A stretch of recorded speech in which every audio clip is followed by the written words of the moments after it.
Hello. Middle ഈസ്റ്റിലെ യുദ്ധമൊക്കെ വേഗം തീരട്ടെ എന്ന് പ്രാർത്ഥിക്കാം. ഞാനിപ്പോൾ വന്നിരിക്കുന്നത് ഒരു കുഞ്ഞു കഥ നിങ്ങളോട് പറയാനാണ്.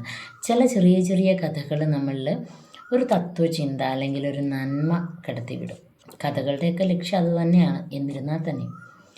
അപ്പോൾ അതിലൊരു കഥ ഞാൻ പറയാം. ഒരിക്കലൊരു ഒരു സന്യാസി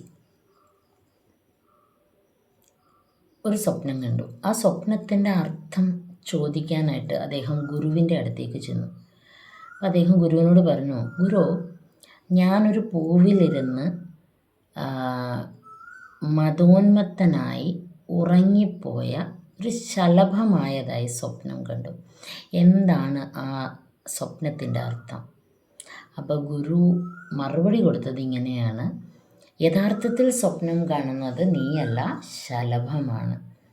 കാരണം താൻ തേൻ കുടിച്ച് മയങ്ങിപ്പോയതായും പിന്നീട് ഒരു യുവസന്യാസിയായി മാറിയതായും ആ യുവസന്യാസി ഗുരുവിൻ്റെ അടുക്കൽ ചെന്ന് സംശയം ചോദിക്കുന്നതായും ശലഭം സ്വപ്നം കണ്ടുകൊണ്ടിരിക്കുകയാണ്.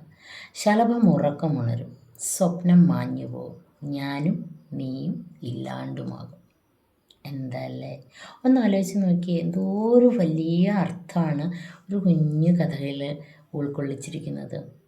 അപ്പോൾ മറ്റൊരു കഥയായിട്ട് കാണാം കേട്ടോ. Thank you so much. Bye bye, take care.